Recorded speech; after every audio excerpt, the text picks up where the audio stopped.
I am a 24-year-old female, and my sister's 27. I'm married with 2 kids, and my husband's also 24. My sister has told me it makes her feel insecure that I'm married with kids and she isn't. Personally, I think my sister is way cooler than me. She's in school to be a dentist, working very hard too in luxury retail. She used to tell me all she ever wanted was a white Mercedes, and she bought herself a white Mercedes recently. I was so proud of her. Every penny I ever spend comes from my husband. Yeah, I have a nice car, not nearly as cool as hers, but I didn't buy it. My husband did. Same with everything else. He buys my clothes, my house, everything. She's a hardworking lady and she gets to spoil herself. She doesn't have to ask a man to do it for her as I do. And while I love my husband more than anything in this world, I still look up to my sister. She has a new apartment with a backyard and invited my parents and me all over for a barbecue. I asked if I could bring the kids, and she said yes, but not my husband. I asked why, and she said it makes her feel insecure when we're in his presence. I asked why. She said I'm 3 years younger than her, and it makes her feel bad about herself because she doesn't have any kids and isn't married. Not to mention, she has a boyfriend, and he's friends with my husband. He has no problem with him at all. They were communicating about what we should bring. I told my sister I'd come alone because I didn't want to deal with the 2 toddlers alone, but she said she'd help with them and wanted me to bring them, just not my husband. I said I could only bring one then, and she said to bring both no matter what. So I brought my husband. Her boyfriend greeted him, knowing he wasn't supposed to be there. I sat next to him inside, but she had me come over to where she was and asked if I could move away from him, my husband. I respectfully declined, and she went over and told him, "So that you know, you weren't invited." Now he feels like crap and he went home, and I followed him. My sister's only a block away from us. We didn't drive. He said he didn't know that they hated him, and he thought it was all his fault. She said I knew it made her uncomfortable around him because she wasn't married yet. So, am I the idiot for bringing my husband? Everyone's the idiot here. Your sister is absolutely the idiot for the way she treats your husband. Full stop. You are also the idiot for not standing up for him and subjecting him to her abuse. Instead of telling her that you wouldn't go without him, so you'd be staying home, you brought him without telling him what was going on. Your husband is not an idiot. He's an innocent pawn. I'm calling BS on your sister's reasons. I think she's lying to you. She has a good job and is working towards a professional career, her own place, and a boyfriend.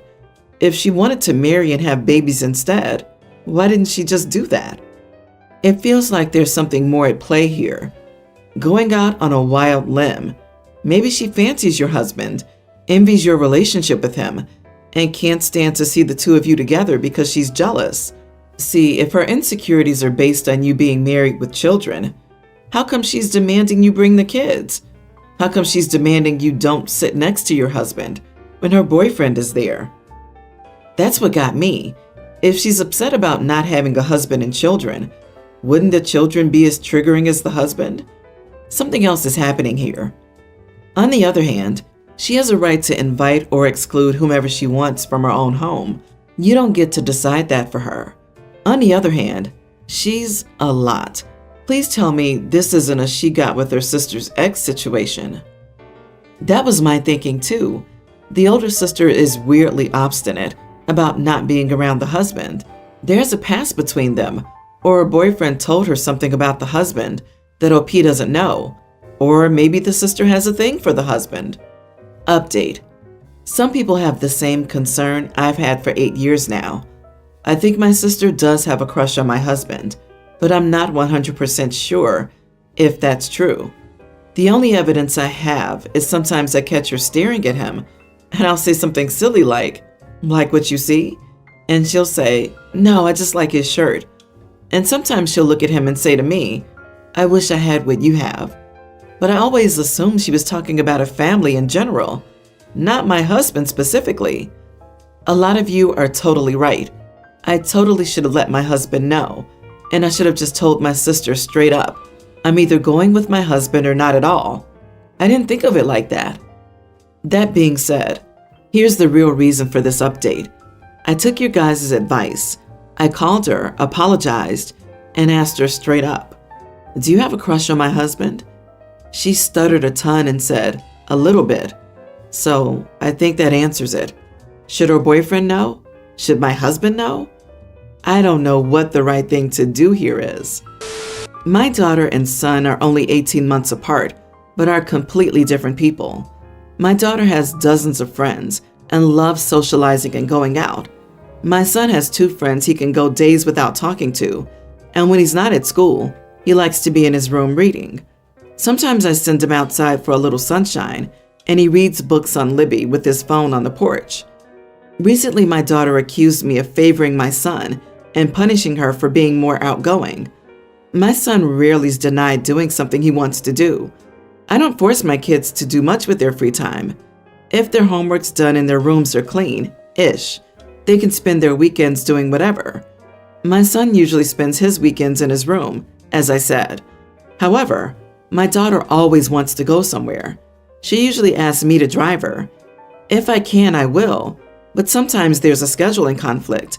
I also don't always have money to give her, which she usually asks for.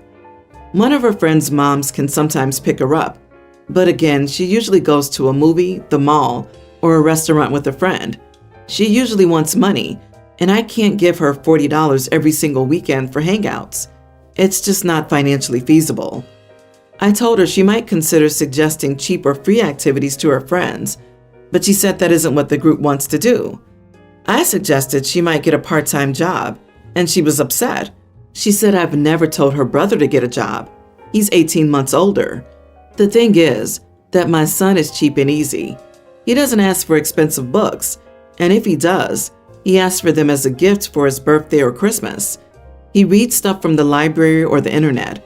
When he hangs out with his friends, they hole up in his room or play board games in the living room. Still, my daughter says he always gets to do what he wants, and she's often told no. It feels incredibly unfair to her. Am I the idiot for telling my daughter to do less expensive hobbies or get a job just because she's more extroverted? Not the idiot. You aren't pushing her for anything. You just aren't giving her limitless pocket money or lifts. It's not anyone's fault that your son is less demanding. And a solution could be to give them a set amount of pocket money each week or month, not just cash when they ask for it. This will teach them financial responsibility and make things fair, as it sounds like you spend much more on your daughter than your son. She can't just expect to be given money every time she wants to do something expensive. Tell her this has nothing to do with her extroversion, personality, or favoritism. It has to do with finances. You can't afford what she's asking of you. Unfortunately for her, maybe she's being taught a valuable lesson about money and real-life circumstances. If she wants to do all these expensive hobbies, she must get a job to pay for them. My fiance, Diane, and I have been together for almost a decade. I met her in my second year of uni, and it's been fantastic ever since. She's lovely, and I cannot wait to marry her. For most of our relationship, my mom hated Diane for no reason.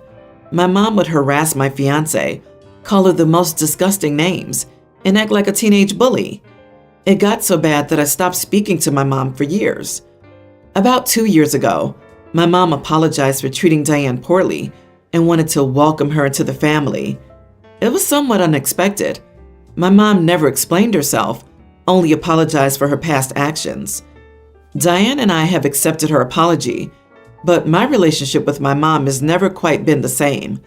I kept her at a distance because even if she did apologize, she did cause me a lot of pain. Diane and my mom share a birthday. It's not a big deal, but my mom acts like it's the biggest deal on earth. She used to turn her birthday into a competition of who gets the better gift.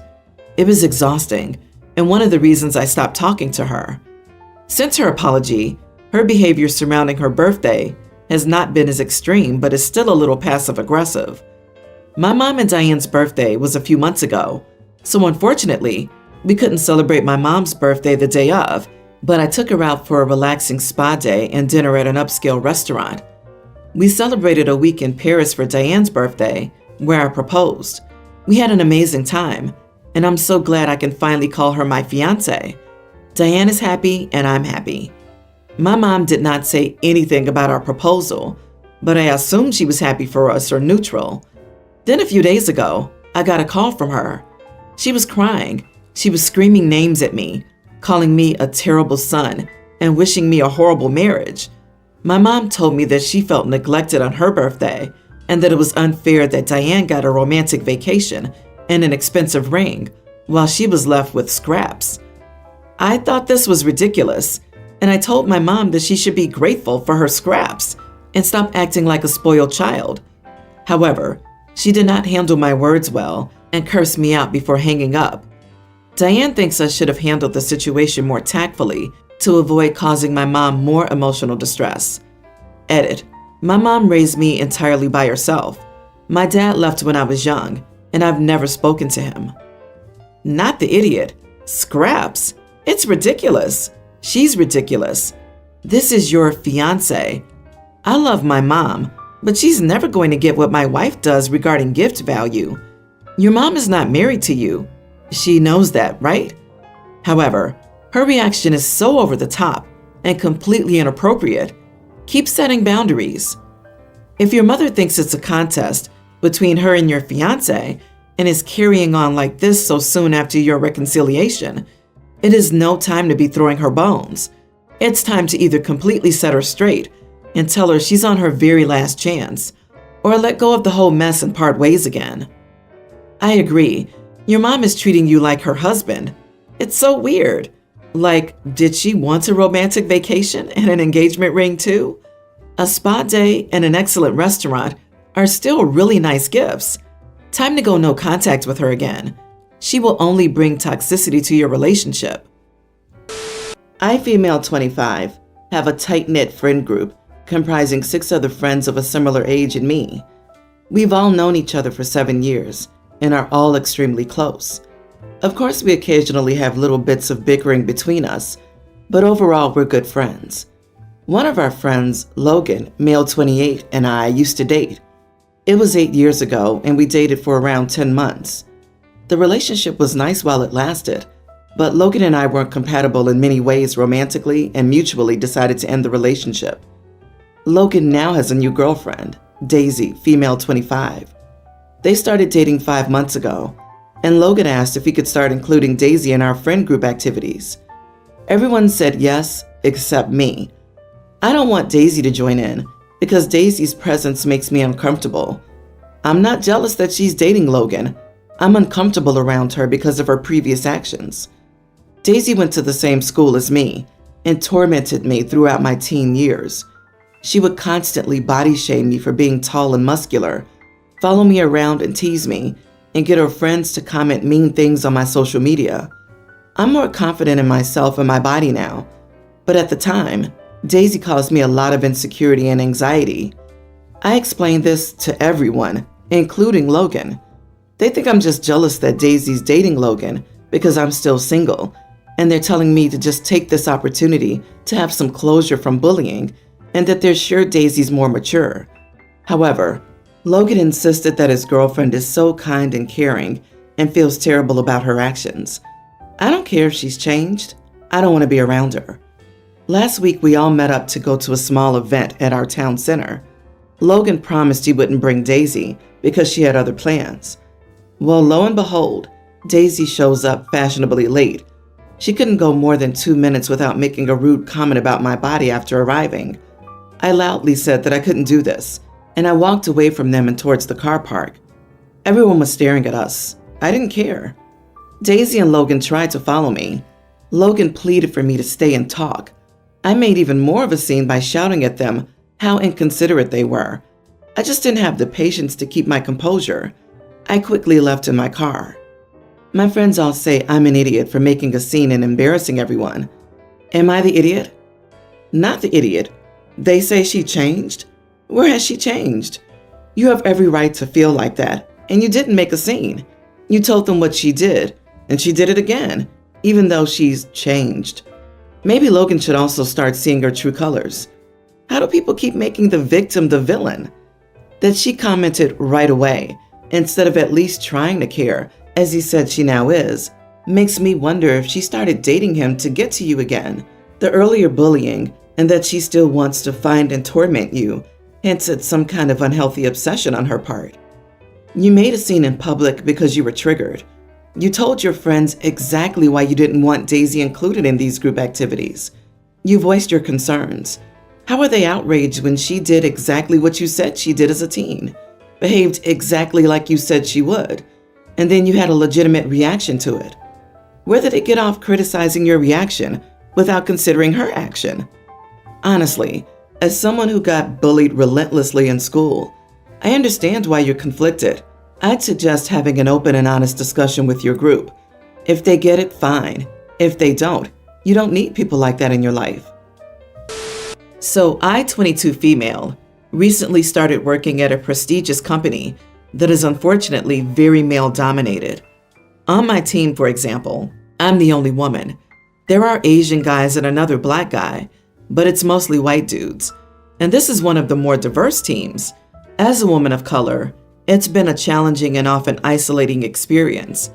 Anyway, one of my coworkers, Max, is the nephew of the CFO, and we started our roles at the same time. He's a white guy, an entitled idiot, and incompetent, in my opinion. He has disliked me from the very start, often trying to start arguments, being overly competitive, etc. It was difficult dealing with this because I don't want to lose my job. Anyway, last month, an incident occurred where my boss chose me over Max to accompany him to an industry event. This really upset Max, who assumed he'd be invited. He's been acting like a bigger idiot ever since.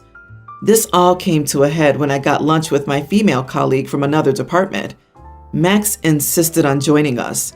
He started questioning me about the event, but I wasn't interested in discussing that. He then accused me of manipulating people to get ahead. Ridiculous. And that our boss wanted to show off his exotic diversity hire. FYI, I come from a poor, dysfunctional background, and Max joked that I ticked a lot of boxes. We argued back and forth, with him accusing me of having it easy. Again, ridiculous, till he once again said that I'm an obvious diversity hire, bimbo. I was extremely angry and told him that he's a privileged nepotism baby who gets things handed over to him. I said he'll forever bask in mediocrity, blissfully unaware of how utterly incompetent he truly is. I also told him that nobody will ever say that to his face, so he should be happy I'm doing him a favor. I said this knowing full well that I'd lose my job in the worst-case scenario. Our colleague gasped immediately and told me to apologize to Max, who looked taken aback and confused. However, I didn't apologize and just left. Later on, Max told me that what I said was messed up and crossed the line. He claimed that he didn't insult me and that I took it way too far. Then he said I'm lucky that he's choosing not to report this. Am I the idiot in this situation? He's too embarrassed to report this because what you said is true. I'm curious, did your coworker also gasp at the racist and misogynistic things this guy said and demand he apologizes to you? I guess not. Not the idiot, and I wish I'd been a fly on the wall to see Nepo dude's smug and entitled demeanor crumble. Wow, so now we know your coworker isn't an ally, let alone a good friend. She's trash as well. You need to report him to HR immediately, regardless of what he said. This guy is supposedly connected to management, and he's harassing you based on at least 2 protected classes, race and gender, and throwing in harassment, the bimbo line. He's now threatening to take you to HR. You can't let this stand. If he goes to his uncle and takes his uncle to HR before you get your story out, it'll look like you're making up your accusations to get back at him. Realize, though, that this will make things tough in the company for you. Your coworkers might be backing him up, which is troubling for you. Get ahead of this now because he will start a whisper campaign against you.